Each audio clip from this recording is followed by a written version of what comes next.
Bonjour à tous. Les titres de ce 13h. Le président de retour à Abidjan, il vient de Paris où il a pris part au sommet sur le climat. Mais avant, le chef de l'État était en Égypte pour la deuxième édition du Forum Africa 2017. Le point de sa déclaration à l'aéroport Félix Houphouët-Boigny de Port-Bouët dans ce 13h.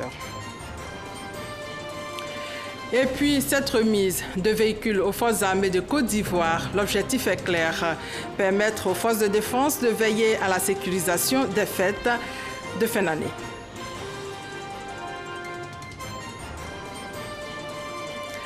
La République démocratique du Congo rend hommage aux casques bleus tués il y a une semaine, mais sur place, l'enquête se poursuit. Tout d'abord, cette information, un hélicoptère vient de s'écraser dans la commune de Port-Bouët, précisément dans le quartier Jean Folly.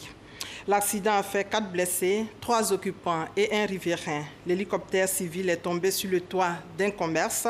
La police est dans la zone pour sécuriser le site. Nous y reviendrons certainement plus en détail. Maintenant, ces images du Conseil des ministres ce jeudi au Palais présidentiel au Plateau. Une réunion pour parler de la vie de la nation en vue de prendre d'importantes décisions. Le Conseil se tient en présence du chef de l'État. Le président Alassane Ouattara, qui a regagné Abidjan hier en fin de soirée en provenance de Paris, où il a pris part au sommet sur le climat. Avant l'étape de Paris, le président Alassane Ouattara était en Égypte dans le cadre d'un autre sommet. Il s'agit de la deuxième édition du Forum Africa 2017 qui a réuni autour du président égyptien Abdel Fattah al-Sisi 4 chefs d'État africains pour parler de l'avenir du continent et de sa jeunesse. À l'aéroport Félix Houphouët-Boigny, le chef de l'État a fait une déclaration hier, dès son retour de Paris. Le chef de l'État a souligné que d'ici 2020, près du tiers de l'énergie produite en Côte d'Ivoire sera du renouvelable. Extrait. Je rentre de Paris et de Sharm el-Sheikh en Égypte. À Sharm el-Sheikh en Égypte, nous avons participé au Forum Africa 2017. Qui a été un forum d'affaires, donc réunissant des hommes d'affaires, surtout des jeunes, à l'invitation du président égyptien Al-Sisi, qui nous a particulièrement bien reçus, le président de l'Union africaine, Alpha Condé, qui était donc présent, ainsi que le président Paul Kagame du Rwanda, qui sera président de l'Union africaine à compter de l'année prochaine.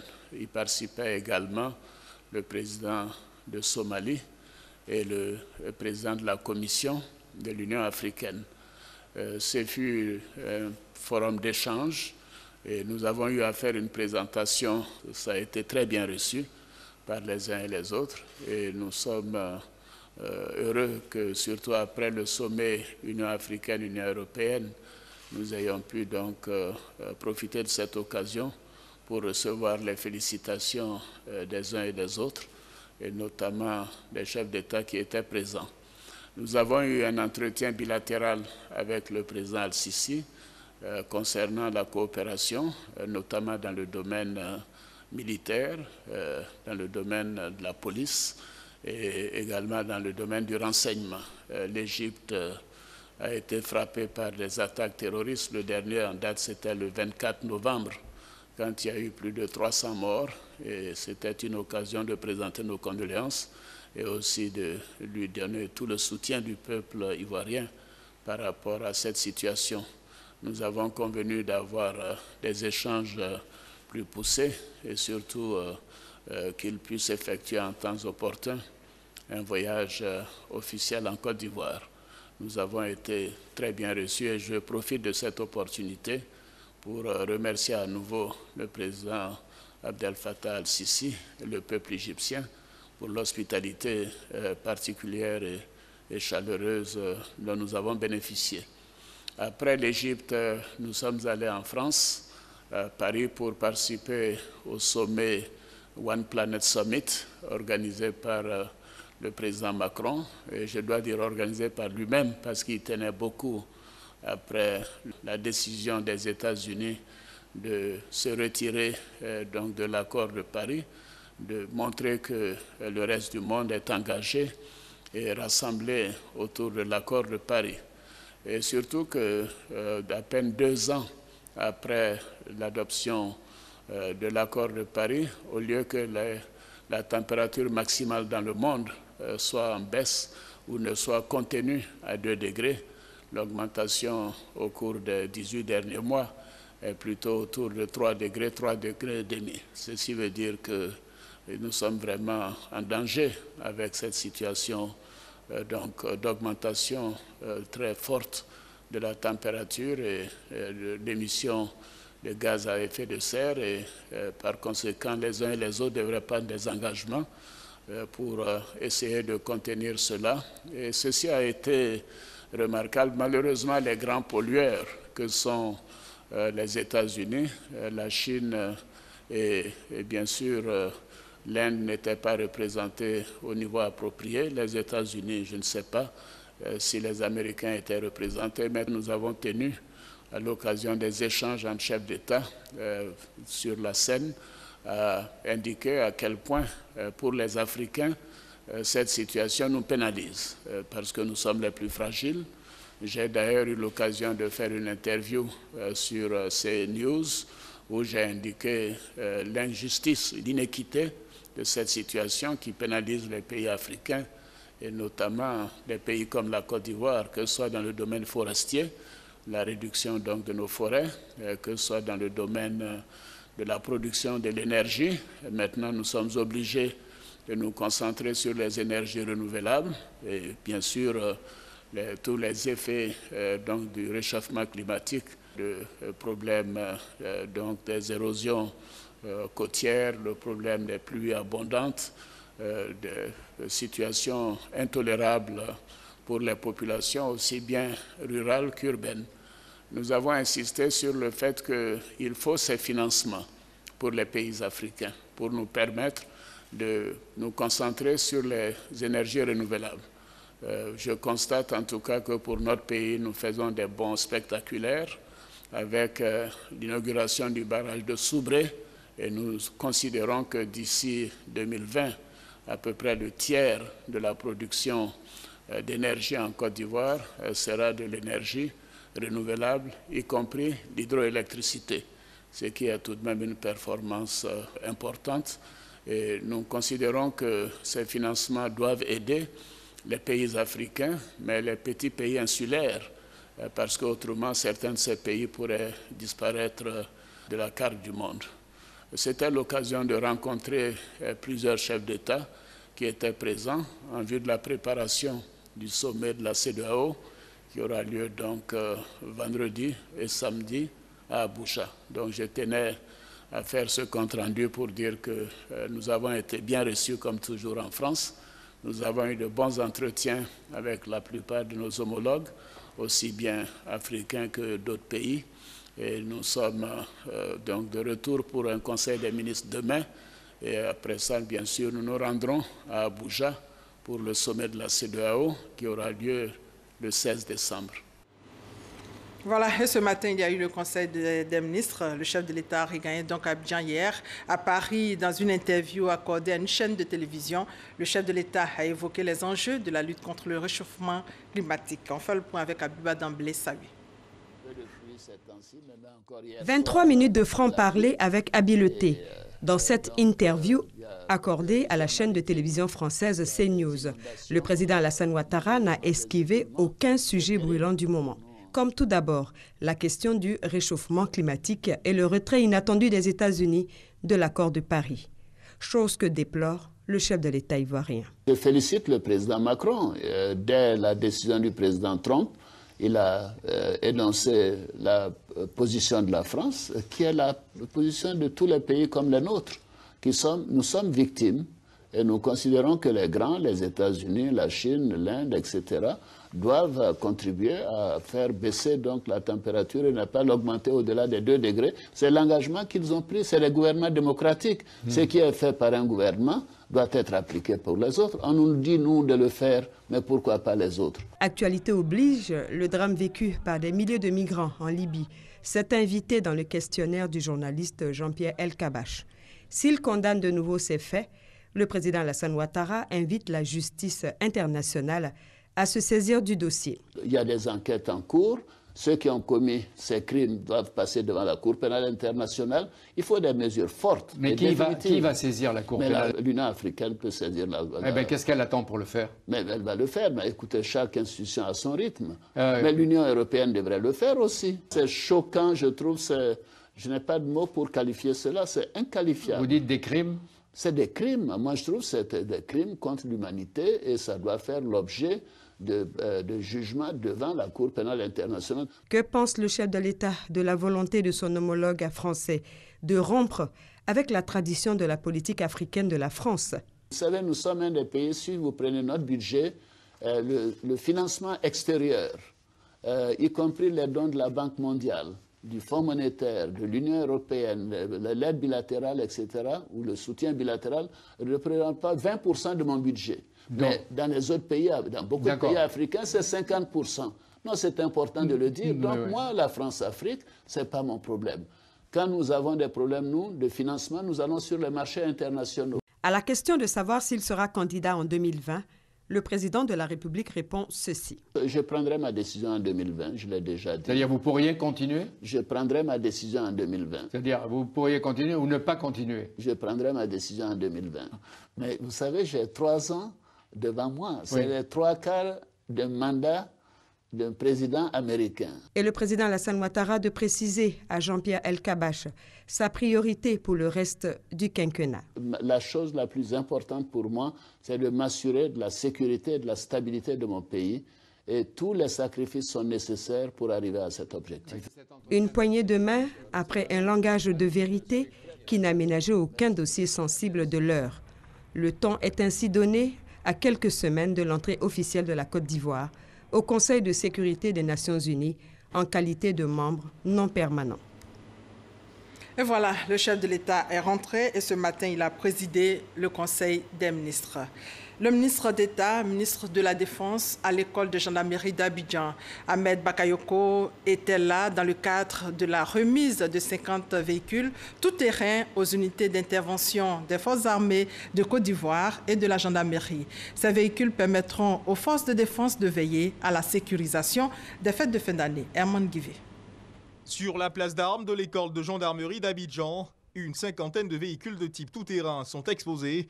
Ces véhicules viennent renforcer les capacités en matériel roulant des unités d'intervention des forces armées de Côte d'Ivoire et de la gendarmerie nationale. Il s'agit pour l'État de Côte d'Ivoire d'optimiser la capacité de réaction des forces armées de Côte d'Ivoire et de la gendarmerie en prélude aux grandes périodes de réjouissance que constituent les fêtes de fin d'année. Nous devons vous donner le minimum. C'est pourquoi j'ai priorisé cette acquisition et aujourd'hui je suis très heureux de cette cérémonie et je vous demande d'en faire bon usage. C'est ça qui va encourager le gouvernement et le président à poursuivre. Les besoins sont colossaux, je le sais, mais nous sommes sur la bonne voie.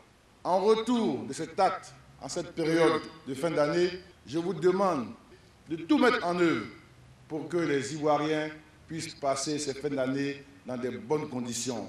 Ce vaste programme de rééquipement s'inscrit dans le cadre de l'amélioration des conditions de vie et de travail des hommes en tenue. Quand les conditions de vie et de travail sont dégradées, il y a la démotivation, le laisser-aller. Donc nous avons réarticulé la loi de programmation en priorisant ce qui est urgent pour les conditions de vie et de travail. Dans le cadre de la restructuration des effectifs dans l'armée, un appel au départ volontaire a été lancé. Les travaux sur la loi de programmation ont mis en évidence que notre armée a un problème de pyramide d'âge et de pyramide de grade. Il vaut mieux avoir une armée de taille réduite dont on peut bien s'occuper que d'avoir une armée pléthorique dont on s'occupe mal. Et quand on fait cette option, tôt ou tard, des crises surviennent et viennent mettre en mal tout l'effort de développement du pays. Et toutes les armées ont ces politiques de reconversion. C'est le départ volontaire, on n'oblige personne. Faire bon usage de ces véhicules, un message bien perçu par les bénéficiaires. Nous nous ferons fort de mettre à profit ce matériel roulant pour permettre aux populations ivoiriennes de fêter en toute quiétude sans baisser la garde en ce qui concerne la lutte contre la criminalité sous toutes ses formes. Le type de véhicule choisi, la Toyota Land Cruiser 78, double réservoir, contenant son carburant, 180 litres de gasoil, de quoi lui assurer une parfaite autonomie, capacité de transport de troupes, 11 personnes. Toujours au chapitre défense, 46 militaires composés de 7 officiers et 39 sous-officiers appelés à faire valoir leur droit à la retraite. Les formateurs ont fait comprendre aux futurs nouveaux retraités que leur nouvelle vie n'est pas une fin en soi. C'était au camp d'Akwedo dans la commune de Cocody. Herman Guivet et Ahmed Traoré. Aider les nouveaux retraités à orienter leur nouvelle vie. Préparer et soutenir les actions d'une retraite active par une offre de produits financiers et non financiers variés et adaptés aux besoins des retraités et pré-retraités. C'est tout le sens de la rencontre extraordinaire qu'a eu les autorités de l'état-major de l'armée de terre et les 46 militaires composés de 7 officiers, 39 sous-officiers appelés à faire valoir leur droit à la retraite le 31 décembre 2017. Nous sommes des militaires, nous exerçons un métier qui est dit entre parenthèses dangereux. C'est-à-dire c'est un métier à risque, le métier des armes. Et arriver à la retraite après tant d'années, je pense que c'est une grâce. Selon le général de brigade Kwame Ndri-Julien, chef d'état-major de l'armée de terre, cette démarche permettra aux nouveaux retraités de comprendre que la retraite n'est pas une fatalité. Nous avons fait venir une série de spécialistes pour les éclairer sur les différentes possibilités d'avoir une retraite paisible. Et donc, c'est pour nous l'occasion de les accompagner, de leur prodiguer les conseils, de leur dire qu'après ce premier métier, une deuxième voie peut s'offrir à eux. Quand le militaire part à la retraite, il est en éveil pendant 5 ans. Les futurs retraités seront tous distingués par la chancellerie des FACI, les forces armées de Côte d'Ivoire. Voilà, on part au cinéma avec ce film documentaire Dominique Ouattara, Un cœur en action, qui a été présenté officiellement au grand public. C'est un film réalisé par M. William Oula, président de la Fondation. Un film documentaire de 26 minutes faisant la synthèse des actions de bienfaisance de la première dame. C'est Sephora Zegui et Franck Quadio. Après le single, Dominique Ouattara, la mère des sans-espoir, et Mon William, président de la Fondation des artistes africains, remet le couvert. Cette fois, un film institutionnel de 26 minutes dénommé Dominique Ouattara, un cœur en action. Le film passe au peigne fin les actions de bienfaisance de la première dame de Côte d'Ivoire au profit des femmes et des enfants. Cette œuvre cinématographique se décline en 2 versions. Une en DVD de 26 minutes version télé et l'autre en DVD de 56 minutes version cinéma.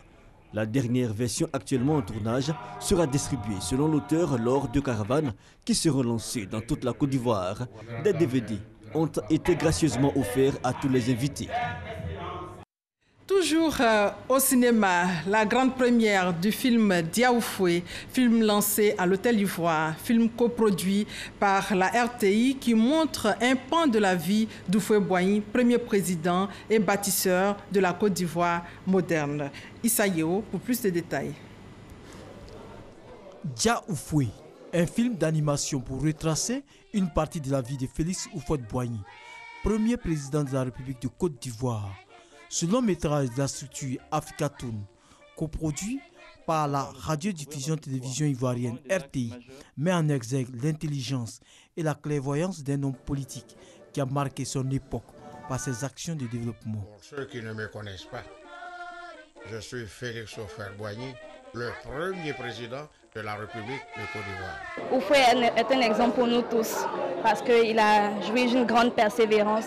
On doit tous prendre vraiment exemple sur lui parce que voilà, il n'a pas abandonné malgré toutes les entraves qu'il a connues. Les jeunes ont besoin de repères et d'hommes de modèles pour se forger une personnalité. Là, c'est notre 4e long métrage.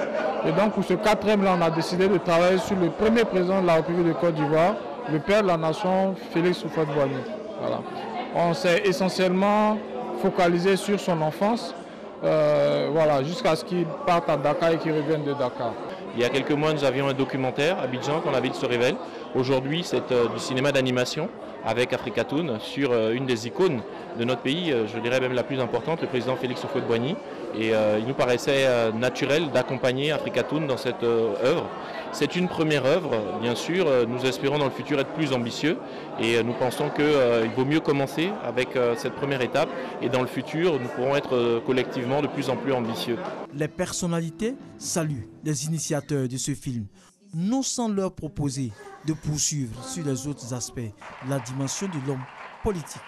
Pour nous qui sommes nés alors qu'il était déjà président, partant du principe qu'il était président à partir de ses 50 ans, il y a tant de choses que nous ne savons pas sur lui, il y a tant de choses que nous aimerions découvrir, et qui mieux que des jeunes Ivoiriens pour remettre cela en avant. Nous avons vraiment pris plaisir à regarder ces films et nous avons félicité l'initiateur, l'acteur, et nous lui avons demandé que nous étions disponibles pour lui fournir d'autres informations pendant que nous l'avions vraiment connu. On a beaucoup appris parce qu'on ne le connaît que dans son rôle de président de la République. Et là, on a eu une idée de tout ce qu'il a enduré petit. Et ça nous a donné une idée un peu de ce qu'il a vécu pendant la colonisation.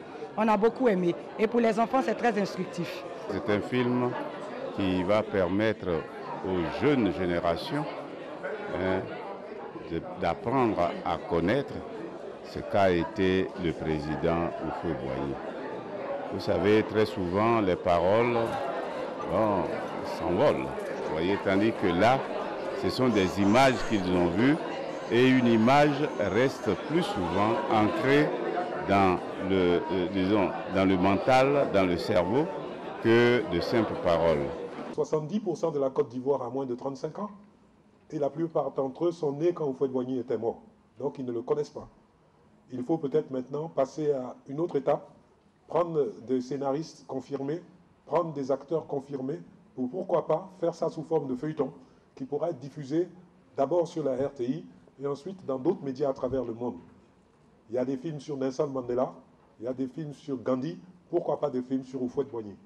D'une durée d'1h30, Dja Oufoué sera au programme au cinéma majestique de Sokosé à partir du 16 décembre pour une durée de 2 mois. Autre sujet, le ministre des Infrastructures économiques, Amédée Kouassi, était sur le chantier de l'échangeur de l'amitié ivoiro-japonaise. C'est dans la commune de Treichville. Il est allé voir l'état d'avancement des travaux. Jean-Luc Bangbo. De longues files de véhicules à l'approche du carrefour situé à l'intersection des communes de Treichville et Makori, communément appelé carrefour Solibra. De gros bouchons causés par les travaux de construction de l'échangeur de l'amitié ivoiro-japonaise à cet endroit. Sur le site, des échanges soutenus entre le ministre des Infrastructures économiques et les ingénieurs en charge des travaux. Mais pourquoi vous ne mettez pas un atelier pour finir cette zone et après basculer là-bas pour vous? Monsieur le ministre, même si nous mettons un atelier, même si on est en phase, comme on le dit, ça n'a pas changé la circulation. En effectuant cette visite de chantier, le ministre voulait s'enquérir de l'état d'avancement des travaux, mais également trouver des solutions avec les constructeurs de l'ouvrage face à l'engorgement provoqué par les dits travaux. On ne peut pas construire ces genres d'ouvrages à l'intérieur d'une ville comme Abidjan sans créer quand même quelques désagréments. Nous sommes venus constater que ces désagréments sont certes importants, mais nous allons apporter le soin qu'on peut pour pouvoir corriger ce qu'on peut corriger. Prévu pour être livré en octobre 2019, cet échangeur devrait permettre de fluidifier le trafic routier entre les zones sud et nord de la capitale abidjanaise. Un trafic estimé à plus de 130 000 véhicules par jour. Démographie galopante et migration mal maîtrisée ont conduit, entre autres raisons, à la création de bidonvilles et d'habitats précaires à Abidjan. La commune de Port-Boué ne déroge pas à la règle. Les autorités communales ont engagé un plan de restructuration de certains quartiers. Le projet pilote concerne le quartier Éléphant Cocotéret de Gonzagueville. Franck Quadio. Un dédale de rues. Des constructions irrégulières, Gonzagueville, cité Éléphant Cocotéret, quelque part dans la commune de Port-Boué. Le quartier est construit sur un site précaire qui a été, il faut le reconnaître, occupé illégalement. Donc on a besoin maintenant de la restructurer pour que les gens puissent avoir enfin des titres de propriété. Le projet date de 2007 et prend aujourd'hui forme. Un plan de restructuration diligenté par les autorités municipales. Notre ambition, c'est qu'à terme, que disparaissent sur le territoire communal l'ensemble des quartiers dits précaires, l'ensemble des quartiers déstructurés. Chargé du projet, le Bureau national d'études et de développement BNET, première étape, la présentation du projet aux populations. Nous serons sur le terrain à partir du mois de janvier pour collecter les informations auprès des populations et échanger avec les associations, etc. Et au bout de 6 mois, dans le principe, on doit pouvoir boucler cette étude et avoir un document qui comporterait à la fois un plan de restructuration et un programme de financement. Programme validé par le ministère de la Construction. Je dis que sur la ville d'Abidjan, on a plus de 100 quartiers précaires. 100 quartiers précaires, si on fait le compte peut-être, il y a des quartiers qui sont sur des sites aménageables. Donc il faut s'en occuper. La tutelle, qui depuis mars 2017 a créé une direction, celle de l'adressage et de la restructuration urbaine consacrée à la mise aux normes et à l'assainissement du cadre de vie en Côte d'Ivoire. Tiagba est un village de pêcheurs situé sur une île dans le département de Jacquesville. Dans cette localité, la pêche et la vente de la téké sont les principales sources de revenus des populations, mais des difficultés demeurent pour vendre leurs produits. Les autorités coutumières s'organisent pour trouver des solutions définitives, nous dit Chantal Eouman à Kanda.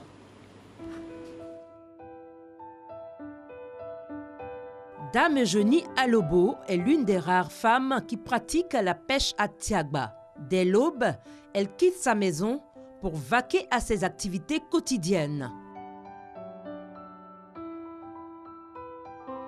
Là, elle va retirer les pièges à poissons. Cette forme de pêche est le dogbo. Mon métier là, c'est bambou de chinois. Je coupe ça au champ et puis il vient. Et donc les enfants pêchent. Et puis je mets cause, puis je m'en mets dans l'eau. Je pêche avec ça. J'ai vu les garçons, ça moi aussi j'ai pris. Puis un jour j'ai fait ça ici, il va dire mets ça dans l'eau. J'ai pêché, j'ai eu poisson. Ça c'est devenu mon métier. Depuis 11 ans, Eugénie Alobo exerce cette activité avec difficulté, mais elle s'y accroche. Je pêche, mangeron ça. À blanc on dirait couteau même. C'est tranchant même. Je suis courageux parce que c'est ça que mon travail, il faut attention pour faire, pour que ça ne va pas me blesser. 2017 là, j'ai pêché là, j'ai eu 500 000. J'ai acheté 4 kilos. Les gens sont venus, ils ont tout loué, pour partir. Donc c'est ça, il fait, puis j'ai vu. Il n'y a pas d'heure pour aller à la pêche à Tiagba. Il est 17 h. Ce pêcheur ajuste ses outils de travail. Ça c'est pour arranger le filet, puis à 20 h, je vais aller placer ça. C'est la nuit, il y a poisson qui s'amuse aussi, mais la journée, bon, on ne trouve pas poisson, quoi. Donc c'est la nuit, on place filet. Si tu arrives au milieu de l'eau, et puis tu places comme ça, tu barres le vent là. Le vent qui vient là, tu barres comme ça. Quand il y a poisson qui vient, c'est comme une piège que tu as mis. Là, quand poisson vient, ça rentre dedans. À chaque saison correspondent des espèces de poissons. En cette petite saison pluvieuse, les produits de la pêche sont des poissons de petite taille.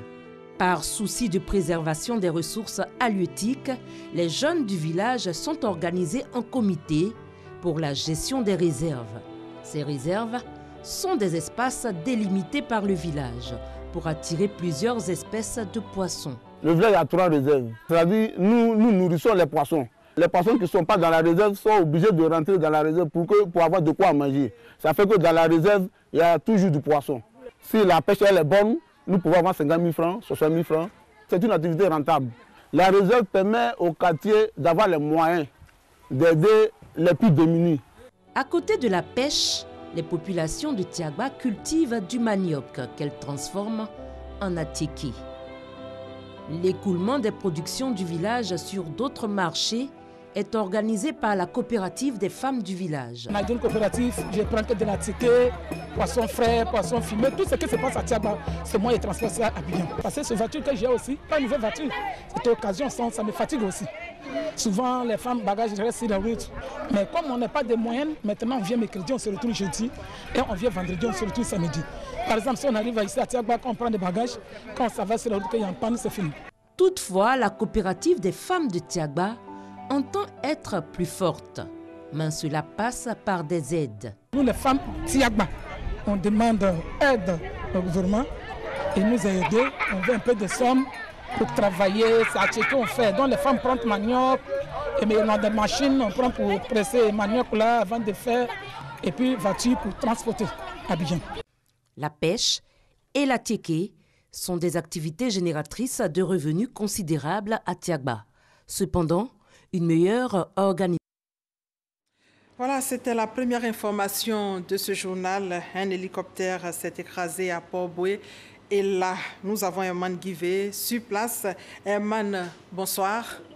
Bonsoir, Delphine. Quel est le point de la situation là-bas à Port-Boué? Delphine, nous sommes ici à Jean-Folly, dans la commune de Port-Boué, où vous l'avez dit à l'instant, un hélicoptère donc s'est crashé aux environs de 10h. Hélicoptère qui avait à son bord 2 personnes, un Ivoirien et un ressortissant français. Tous 2 grièvement blessés selon ce qui nous a été rapporté par les secours trouvés sur place, les services des sapeurs-pompiers et de police. Il y a également 2 autres blessés, 2 personnes qui étaient dans le magasin sur lequel s'est écrasé l'hélicoptère, un magasin de vente de téléphones portables. L'hélicoptère effectuait, selon ce qui nous a été rapporté, un vol d'essai parti de l'aéroport. Il a donc fini sa course, si vous préférez, son vol dans le décor sur le toit du magasin de téléphones portables. Le périmètre de l'accident a été aussitôt circonscrit et sécurisé par les forces de l'ordre pour tenter de contenir l'affluence des badauds et autres curieux. Donc, pour ce qui concerne les informations relatives à l'hélicoptère, ce qu'il faut savoir, c'est que l'année de construction de l'hélicoptère remonte à 1961. C'est un hélicoptère de type Airbus SE-313B. En attendant de connaître les raisons de ce crash, les populations ici à Jean-Folly tentent de comprendre ce qui s'est passé pour que cet hélicoptère achève son vol sur le toit de ce magasin de téléphones portables. Merci Herman. Ce soir, nous reviendrons largement sur cet accident. Les 14 casques bleus tués dans l'attaque de leur base MONUSCO en République démocratique du Congo il y a une semaine doivent être enterrés ce jeudi 14 décembre dans leur pays. Une cérémonie d'hommage est prévue à Dar es Salaam. En attendant, l'enquête interne aux Nations Unies se poursuit pour mieux comprendre les circonstances de l'attaque. Et voilà, c'est la fin de ce 13h supervisé par Hervé Blé. Merci de votre fidélité.